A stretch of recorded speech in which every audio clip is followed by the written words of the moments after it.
आतंकी डॉक्टर उमर नबी का सबसे नया वीडियो सामने आया है।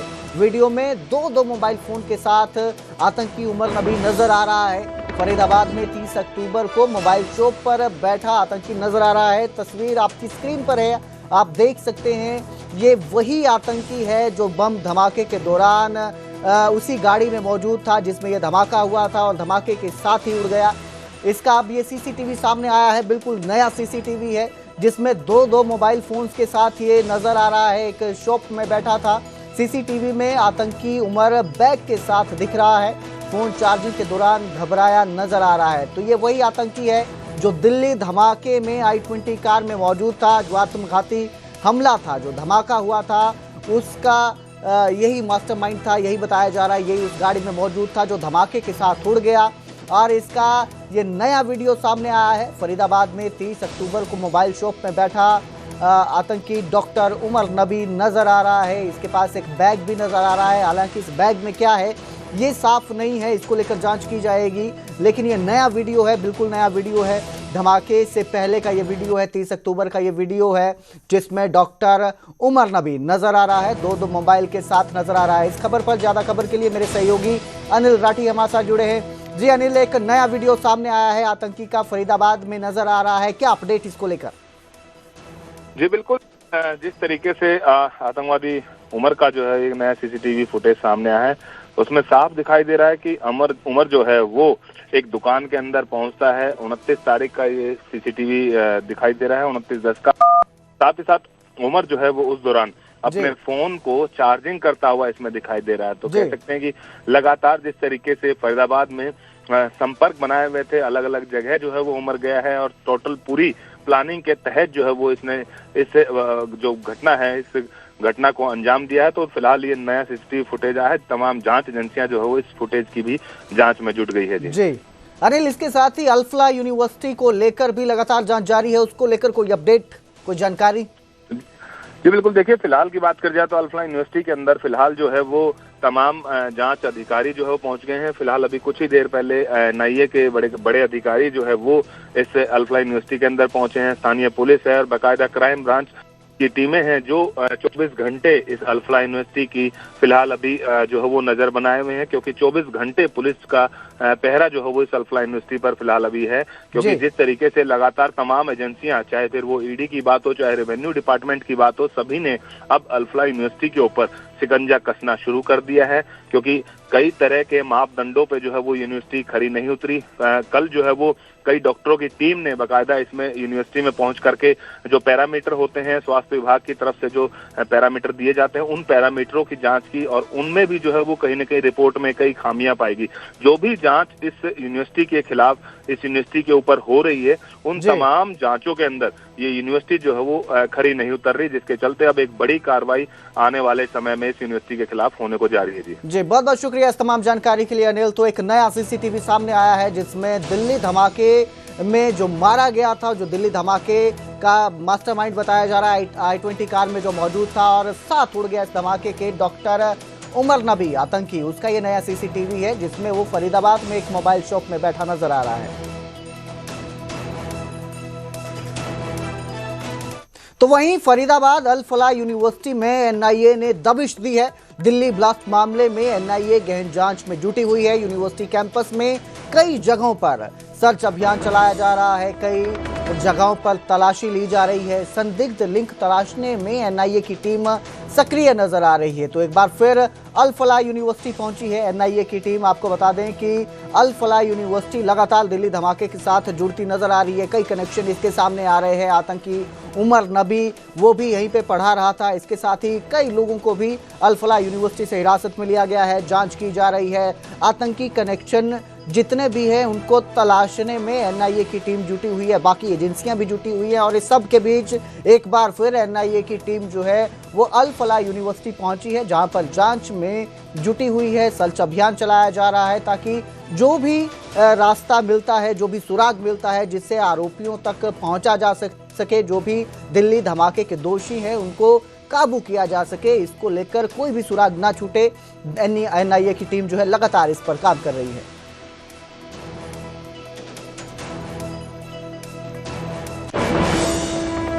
दिल्ली ब्लास्ट मामले में हिरासत में लिए गए अल फलाह यूनिवर्सिटी मस्जिद के इमाम की पत्नी भी सामने आई है। मुजम्मिल ने किराए पर कमरा लिया था, ये इमाम की पत्नी का कहना है। इसके साथ ही उन्होंने बताया कि दोस्त का सामान रखने की बात कहकर कमरा किराए पर लिया गया था। उमर जो है वो मस्जिद में रोज आता था। इमाम की पत्नी ने बताया कि डॉक्टर मुजम्मिल ने पहले उनके पति से मस्जिद में पहचान बनाई और फिर उनसे दूध खरीदना शुरू किया। उन्होंने ये भी बताया कि डॉक्टर मुजम्मिल ने अपने दोस्त का सामान रखने की बात कहकर फतेहपुरा तगा वाले घर में 1500 रुपए महीने के किराए पर एक कमरा लिया, जिसमें वो सामान रखता था। डॉक्टर मोहम्मद उमर नबी भी रोज मस्जिद आता था। पुलिस ने इमाम इश्तिया के फतेहपुर तगा वाले घर से 2540 किलो विस्फोटक सामग्री बरामद की थी। यह सामग्री उस कमरे से बरामद हुई जिसे डॉक्टर मुजम्मिल ने करीब 3 महीने पहले किराए पर लिया था। इसके साथ साथ धोज गांव के एक कमरे से 360 किलो विस्फोटक सामग्री भी बरामद हुई थी, जिसका 2400 रुपए किराया डॉक्टर मुजम्मिल ने दिया था। ये बता दो। हमारा आदमी न कसूर उठाए बेबाक, खेत में सोया हम 10:30 बजे, 10:30 बजे आया, हम आर बैठा नुकनी हमारा आदमी आते ही ना बिच खाना खान लो बैठा, वो खाना भी नहीं खान दे, नुकनी उठा के लेगा, कुछ भी नहीं बोल गया। कहाँ लेगा कहाँ ना लेगा हमने कोई पता ना। हमारा आदमी, हमारा अपना आदमी की पता चलनी चाहिए ना, कहाँ ना हमारा आदमी बेकसूर लेगा है। हमारा आदमी आना चाहिए, ना कसूर है। डॉक्टर को जानते थे आप? हम नहीं जानते थे वो डॉक्टर। निवाज पढ़ने सब आते हैं ही, हमने क्या पता वाको। हमारे घर में उसने क्या धरा क्या ना धरा हमने कुछ पता नहीं। हम रहते हैं इतनी दूर, हमने क्या मालूम कहाँ रख दिया उसने हमारे घर में। क्या नाम है तुम्हारे पति का? मोहम्मद इश्तियाक।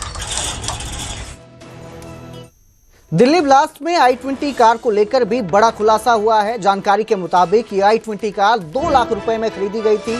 फरीदाबाद के कार डीलर से ये गाड़ी खरीदी गई थी।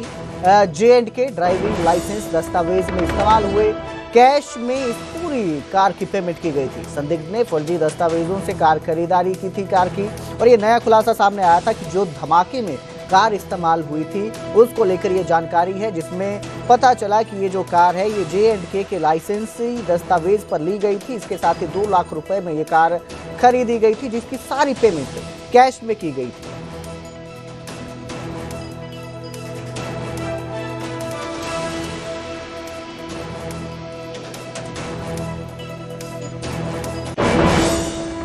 तो वहीं अल फलाह यूनिवर्सिटी मामले में सूत्रों के हवाले से एक बड़ी खबर भी सामने आई। अल फलाह यूनिवर्सिटी में एक और बड़ी कार्रवाई देखने को मिली। MBBS ग्रेजुएट जनीशर आलम आतंकी आरोपों में हिरासत में लिया गया है।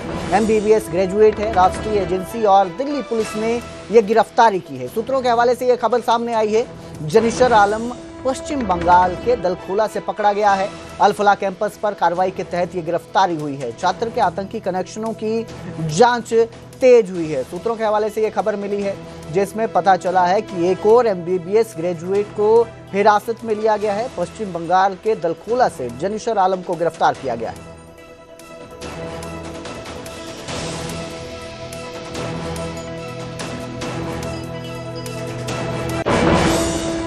तो वहीं रेवेन्यू विभाग ने अल फलाह यूनिवर्सिटी की पैमाइश रिपोर्ट भेजी है। ये अधिकारियों को आगे यूनिवर्सिटी की पैमाइश की रिपोर्ट भेजी गई है। आपको बता दें, अल फलाह यूनिवर्सिटी बिल्डिंग प्लान का नक्शा तैयार है और करीब 20 एकड़ में ये यूनिवर्सिटी परिसर फैला हुआ है।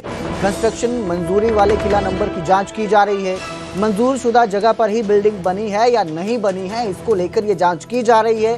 टीम बिल्डिंग और नक्शे के मिलान की पुष्टि की जा रही है। तो लगातार जो है जांच की जा रही है। जिस तरह से अल फलाह यूनिवर्सिटी का नाम इस मामले में आया, धमाके में आया और कई आरोपी जो है हिरासत में लिए गए हैं, जांच की जा रही है। उसके बाद अब इसके जो परिसर है इसको लेकर भी जांच शुरू की गई है कि ये जो यूनिवर्सिटी है ये मंजूर शुदा जगह पर ही बनी है, जो प्लान है इसका वो मंजूर शुदा ही है या नहीं है, इसको लेकर जांच की जा रही है।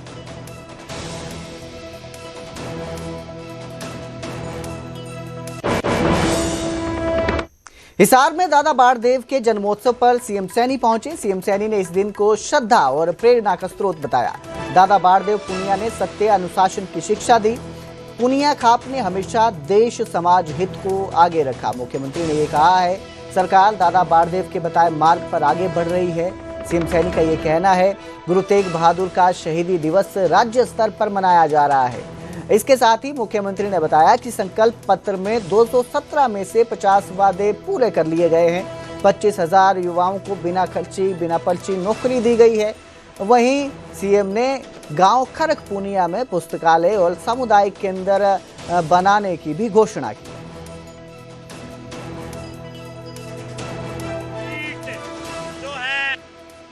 जो भी आप कह रहे हैं, सुरेंद्र पुनिया जी कह रहे कि बाबा बाड़देव जी के नाम से वो हो जाए, वो जो भी आपका रेजुलेशन मेरे पास पंचायत की तरफ से आएगा उसके ऊपर विचार करके उसको आगे बढ़ा दिया जाएगा। मैं पुनः आप सबको और खूबी पुनिया खाप को पुनः बहुत बहुत मैं साधुवाद देता हूं, क्योंकि ये हमारे समाज का ही ताना बाना है जो आपस में मिल करके प्यार से हम एकता से जो दादा बाड़देव जी ने हमें मार्ग दिया है उस मार्ग के ऊपर आगे बढ़ते हैं। तो जो मोदी जी का संकल्प है कि हमने विकसित राष्ट्र बनाना है, तो उस विकसित राष्ट्र में इन खाप के हमारे प्रतिनिधियों की एक बड़ी भूमिका होती है। मैं आप सबको इस अवसर पर बहुत बहुत बधाई और शुभकामनाएं देता हूं। सोनीपत में शहीद के स्टैच्यू के अपमान का मामला सामने आया है। फरमाना गांव में शहीद तेज सिंह की मूर्ति खंडित की गई, जिससे ग्रामीणों में रोष देखने को मिल रहा है। वहीं दोषियों पर कार्रवाई की मांग की जा रही है। 1971 युद्ध के शहीद तेज सिंह का अनावरण हुआ था। मूर्ति खंडित होने पर पुलिस ने जांच शुरू कर दी है। वहीं विधायक पवन खरखोदा मौके पर पहुंचे, आरोपियों के खिलाफ कार्रवाई करने की मांग की गई।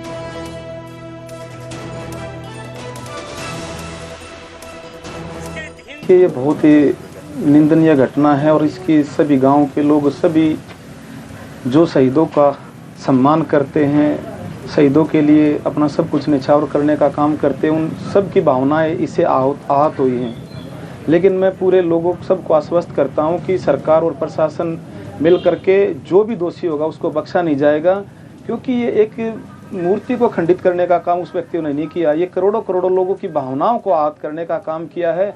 ये एक शहीद का नहीं, ये हर शहीद का अपमान करने का काम किया है। हर उस माँ का अपमान करने का काम उस व्यक्ति ने किया है जिस माँ ने अपने लाल को देश के लिए न्यौछावर करने का काम किया है। और ये केवल हमारे लिए एक मूर्ति नहीं है, हमारे लिए एक धर्म का तीर्थ है, हमारे लिए उन पूर्वजों के त्याग का यज्ञ है, जिनकी वजह से हम आज खुली हवा में सांस ले रहे हैं। और अब जिक्र यमुनानगर का करेंगे, जहां रोडवेज कर्मचारियों पर गुंडागर्दी के गंभीर आरोप लगे हैं। बीएसएफ जवान के परिवार पर बस स्टैंड में हमला हुआ, कार रोकने पर गाली गलौज शुरू हुई और जिसके बाद ये बहसबाजी, गाली गलौज धीरे धीरे मारपीट तक जा पहुंची। कर्मचारी ने कार से खींचकर युवक को पीटा, नुकीले हथियार से हमला किया गया। इस हमले में महिला की बाजू में भी घाव आया है, बाजू कट गई है। घायल महिला को 5 टांके लगे हैं। फिलहाल उनकी हालत स्थिर बताई जा रही है। मारपीट के बाद बस स्टैंड पर भीड़ जुट गई। बीएसएफ जवान ने कर्मचारियों पर बदसलूकी के आरोप लगाए। घायलों का सिविल अस्पताल में इलाज करवाया गया है। तो रोडवेज कर्मचारियों पर यह मारपीट के आरोप लगे हैं, गुंडागर्दी के आरोप लगे हैं। एक बीएसएफ जवान के परिवार पर बस स्टैंड में हमला हुआ, ये गंभीर आरोप रोडवेज कर्मचारियों पर लगे हैं मारपीट करने। आज दरअसल मेरे बुआ जी और मेरी दरअसल कल ना सिस्टर की शादी थी, तो मेहमान आए हुए थे। तो बुआ जी और मेरे फूफा और उनके बच्चे उनके कल पेपर हैं, तो आज मैं छोड़ने के लिए जा रहा था उनको।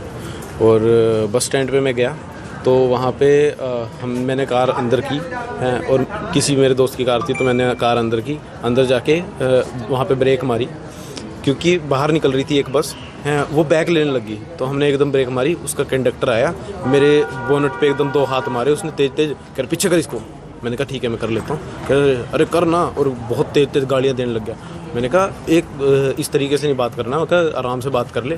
हैं तो वो एकदम घूम के आया, मेरी गाड़ी खोल ली, एकदम मेरा गेट खोला और मेरे को बाहर निकाला।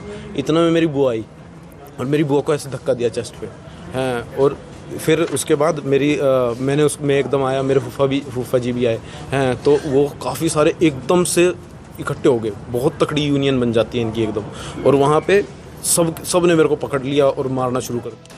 कैथल के कांगथली गांव की डेयरी पर अनिल विज ने हंटर चलाया है। कैबिनेट मंत्री अनिल विज ने नकली दूध के मामले में डेयरी को तुरंत सील करने के आदेश दिए। 3 बार डेयरी के सैंपल फेल हुए हैं। अनिल विज ने एसीएस को फोन कर ये निर्देश दिए। बैठक में मिलावटी दूध का और मिलावटी पनीर का ये मुद्दा उठा था, जिसके बाद फूड सेफ्टी ऑफिसर ने बैठक में जांच रिपोर्ट दी थी, जिसके बाद अनिल विज का ये एक्शन नजर आया है। स्वास्थ्य से खिलवाड़ पर विज ने कड़ी नाराजगी जताई और कार्रवाई कर डेयरी को सील कर दिया गया। इवेंट्स की मीटिंग में एक मुद्दा उठा था, शिकायत हुई थी इस फैक्ट्री की, और उसको लेकर ये दिशा निर्देश दिए गए थे कि इस का जो है ऑपरेशन सील किया जाए।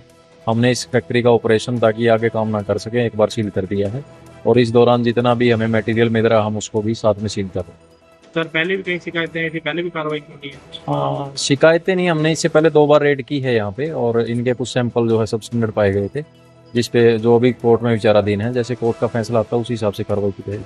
सर फैक्ट्री मालिक का कहना है कि फूड सेफ्टी एक्ट में सील की जो कार्रवाई नहीं है और इसके खिलाफ वो मानेगा कोर्ट का सहारा ले। देखिए, वो तो उनका अपना पक्ष है, वो जा सकते हैं कहीं भी, लेकिन हमें तो यही दिशा निर्देश मिले हैं जो है ऑपरेशन सील किया जाए इस पर।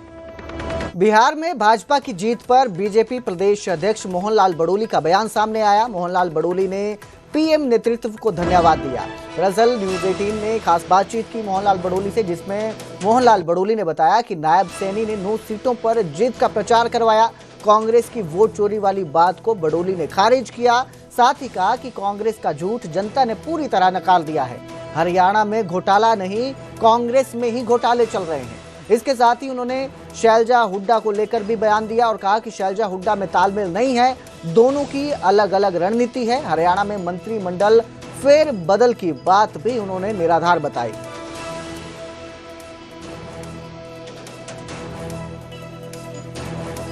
बिहार में लोकतंत्र को मजबूत करने का काम किया है और देश के लोकप्रिय प्रधानमंत्री नरेंद्र मोदी जी के विकास पर मोहर लगाने का काम किया है। देश के प्रधानमंत्री नरेंद्र मोदी जी की नीतियों पर विश्वास जताने का काम किया है। देश के प्रधानमंत्री नरेंद्र मोदी जी की बातों पर विश्वास करने का जो काम किया है, और सबका साथ, सबका विकास, सबका प्रयास और सबके विश्वास के साथ जो सरकार ने काम किए हैं, और नीतीश कुमार का लगातार शासन है, एनडीए का लगातार शासन, और उसके बाद 2025 में एक बहुत बड़े बहुमत के साथ 202 के आंकड़े के साथ जो एनडीए गठबंधन को जिताने का काम किया है।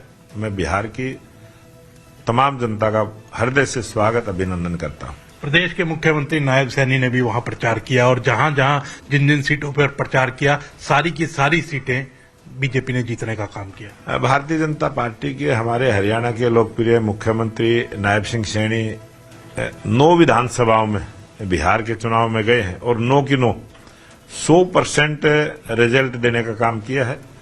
और जो भी हमारे भारतीय जनता पार्टी के नेता गए थे, बिहार में अनेक सीटों पर हम गए थे, वहां पर भी इसी प्रकार से जीत दर्ज करने का काम किया है। कांग्रेस पार्टी भी अभी नेता जो हैं वो भूपेंद्र सिंह हुड्डा हैं या राव नरेंद्र हैं, पूरा कांग्रेस विधायक दल राज्यपाल को ज्ञापन सौंप करके आया और कहा कि धान में घोटाला हो रहा है, प्रदेश में कानून व्यवस्था का बिल्कुल ठप हो चुकी है। आप कैसे देखते हैं कांग्रेस का? घोटाला तो कांग्रेस में ही हो रहा है। कांग्रेस अपने घोटाले को बताए पहले, वो प्रदेश अध्यक्ष जो अभी नए नए बने हैं उनके बारे में किस प्रकार की बयानबाजी है, जो उनकी एक सद्भावना यात्रा चल रही है उसके बारे में क्या बयानबाजी है, शैलजा जी के बारे में क्या बयानबाजी है, सुरजेवाला जी कुछ बोलते हैं, हुड्डा जी कुछ बोलते हैं। घोटाला तो कांग्रेस पार्टी में है, बाकी सरकार के काम में कोई घोटाला नहीं। और अब जिक्र करेंगे सोनीपत का, जहां एक फैक्ट्री के बाहर खड़ी कार में आग लग गई। राई इंडस्ट्रियल एरिया के सामने ये घटना हुई है। अज्ञात कारणों से कार में आग लग गई, फैक्ट्री तक आग की लपटें पहुंची। मौके पर पुलिस और दमकल विभाग की टीम पहुंची। दमकल कर्मचारियों ने आग पर काबू पाया। आग लगने के कारणों की जांच दमकल विभाग कर रहा है। तो ये कार फैक्ट्री के बाहर खड़ी थी, इंडस्ट्रियल एरिया के बाहर ये कार खड़ी थी, जिसमें अचानक से आग लग गई। किन वजहों से ये आग लगी, ये फिलहाल जांच का विषय है, जिसकी जांच में दमकल विभाग जुटा हुआ है।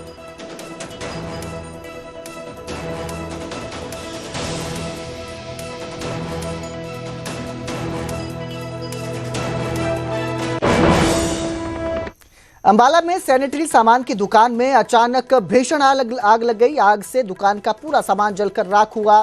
सूचना पर फायर ब्रिगेड की 2 गाड़ियां मौके पर पहुंची। इसके साथ ही पुलिस और डायल 112 की टीम भी तुरंत मौके पर पहुंची। करीब 1 घंटे की मशक्कत के बाद आग बुझाई गई। आग के कारणों का अभी तक पता नहीं चल पाया है कि किस वजह से ये आग लगी, लेकिन गनीमत ये रही कि इस हादसे में किसी भी तरह के जानी नुकसान से बचाव रहा।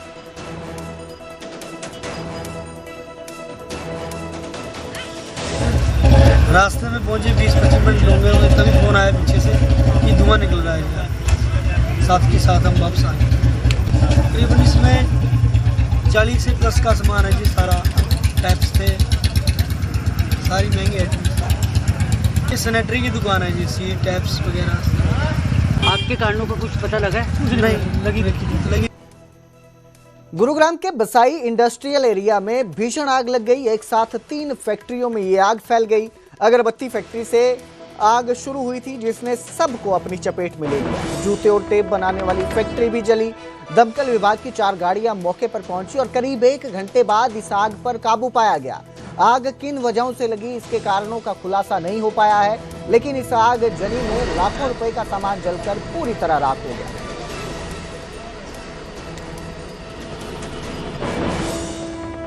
कैथल की कष्ट निवारण समिति की बैठक इस बार शिकायतों से ज्यादा टकराव के लिए चर्चा में है। मंच पर जनता की दर्द भरी फरियादें थी, तो दूसरी तरफ गृह मंत्री अनिल विज का सख्त अंदाज, जिन्होंने पूरे माहौल को इतना गर्म कर दिया कि एसपी और अनिल विज आमने सामने हो गए। ये रिपोर्ट देखिए।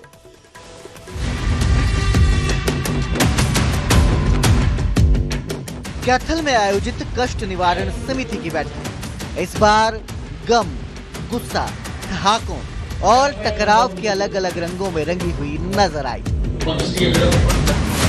मंच पर बैठे थे हरियाणा के गृह मंत्री अनिल विज और सामने बैठी थी वो भीड़ जो अपने दर्द को आखिरकार किसी ताकत के सामने रखने आई थी। लेकिन इसी भीड़ की आवाजों के बीच ऐसे ऐसे पल सामने आए जिनसे बैठक एक शिकायत निवारण मंच कम और एक दिलचस्प बहस की खुली अदालत ज्यादा लगने लगी। सबसे पहले सामने आई एक महिला जिसका आरोप था कि उसके पति ने उसे जहर देकर मारने की कोशिश की। आए दिन उसका पति मारपीट करता है और पुलिस ने गंभीर आरोपों को नजरअंदाज कर सिर्फ दहेज एक्ट में केस दर्ज किया। महिला ने वही वीडियो अनिल विज को दिखाया और यहीं से शुरू होती है वो गर्मागर्मी, जिसकी गूंज पूरे हॉल में महसूस की गई। प्लीज आपका आदेश पालन करने के लिए मेरे को आप ये बताओ, मैंने वो भी कर लिया कंप्लेंट है, आप दर्ज क्यों नहीं कर रहे? What is your interest? Sir हमारा कोई इंटरेस्ट नहीं, आपके आदेश की। जैसे ही विज ने सवाल पुलिस की तरफ मोड़े, कैथल एसपी उपासना और मंत्री के बीच सीधी बहस शुरू हो जाती है और कुछ ही पल में माहौल तनावपूर्ण बनता नजर आता है। आपने क्यों भी रिजेक्ट नहीं कर दी कि वे उसकी ये नहीं बनती? पहली कंप्लेंट है ये। वो कंप्लेंट डाली थी, वो मेरे से पहले ही जो भी एसपी थे वहाँ से वो कॉपी लगती चंडीगढ़ दर्ज। मैं भी फिर क्या हो गया? तो साइंड कॉपी वो मुझे दे फिर क्या हो गया जब अभी तक चंडीगढ़ पुलिस ने एफआईआर दर्ज नहीं की है एज पर योर स्टेटमेंट? और पिछला महीने मैंने आदेश दिए थे, 1 महीने में आपने एफआईआर दर्ज क्यों नहीं की? एक मामला ठंडा हुआ तो दूसरा शुरू हो गया। एक 5 साल पुराने हत्या केस में आरोपी के विदेश भाग जाने पर विज भड़क और सीधे कहा कि इसकी सीबीआई जांच की सिफारिश करो। इतनी लापरवाही बर्दाश्त अगर गलत लिख के दिया होगा हम उसके खिलाफ कार्रवाई करेंगे। This is complaint. ये तो दस्तावेज बना हुआ है, ये ग्रीवेंस कमेटी है और मेरे से पहले भी आदेश यही दिया गया था कि एफआईआर दर्ज की जाए। मैंने भी कहा एफआईआर दर्ज की जाए। 2 महीने से कैथल पुलिस को समय नहीं मिल रहा एफआईआर दर्ज करने के लिए। शिकायतें चलती रही और हर शिकायत पर विज का अंदाज कभी तल्ख, कभी कटाक्ष भरा रहा तो कभी बेहद सख्त। मंत्री ने अफसरों को साफ निर्देश दिए कि जनता को धमकाना नहीं, उनकी बात सुनना है। वहीं बैठक के बाद अनिल विज ने बिहार के नतीजों पर भी अपने तीखे राजनीतिक तीर चलाए और कहा, बिहार की जनता ने जंगल राज खत्म किया, ये मोदी के विकास की जीत है। कुल मिलाकर कैथल की ये कष्ट निवारण बैठक शिकायतों से ज्यादा उन पलों के लिए याद रखी जाएगी जहां जनता का गुस्सा, पुलिस की जवाबदेही, मंत्री की तल्खी और बीच बीच में फूटते ठहाके एक ही मंच पर टकराते नजर आए। कैथल से वीरेंद्र पुरी की रिपोर्ट, न्यूज़ 18 पंजाब हरियाणा।